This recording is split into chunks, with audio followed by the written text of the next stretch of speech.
ഇന്ന് ഞങ്ങളൊരു അലമാര വാങ്ങിക്കാൻ തീരുമാനിച്ച് പുറത്തിറങ്ങിയതാണ് കേട്ടോ.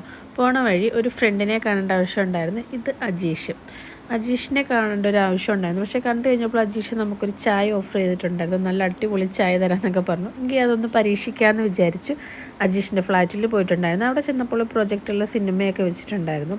ഇതിങ്ങനെ കണ്ടിന്യൂസ്ലി കാണുമൊന്നും അല്ലായിരുന്നു. ഇടയ്ക്ക് ഓരോന്നിങ്ങനെ മാറ്റി മാറ്റി നോക്കിയാണ് കേട്ടോ. ദെൻ അജീഷ് ചായ ഉണ്ടാക്കി തന്നിട്ടുണ്ടായിരുന്നു. നല്ല അടിപൊളി ചായ ആയിരുന്നു കേട്ടോ, പറയാതിരിക്കാൻ പറ്റില്ല.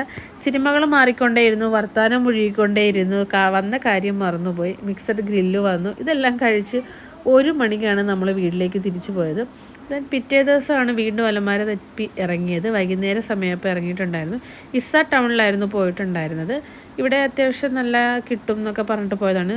ഇത് പുതിയ അലമാര കിട്ടുന്ന ഷോറൂമാണ് കേട്ടോ. അപ്പം ഈ ഒരു അലമാരയാണ് ഞങ്ങൾ സെലക്ട് ചെയ്തിട്ടുണ്ടായിരുന്നത്. അത്യാവശ്യം നല്ല സ്പേസ് ഉള്ളൊരു അലമാരയാണ്. ദെൻ ഹിദ് മാർക്കറ്റിൽ പോയിട്ടുണ്ടായിരുന്നു. മീൻ മേടിക്കാമെന്ന് വിചാരിച്ചപ്പോൾ തന്നെ എനിക്കിങ്ങനെ സ്റ്റോക്ക് ചെയ്യുന്നതൊന്നും അത്ര ഇഷ്ടമല്ല. അതുകൊണ്ട് ഞാനൊരു വലിയ ചൂര നോക്കി എടുത്ത് കറിയും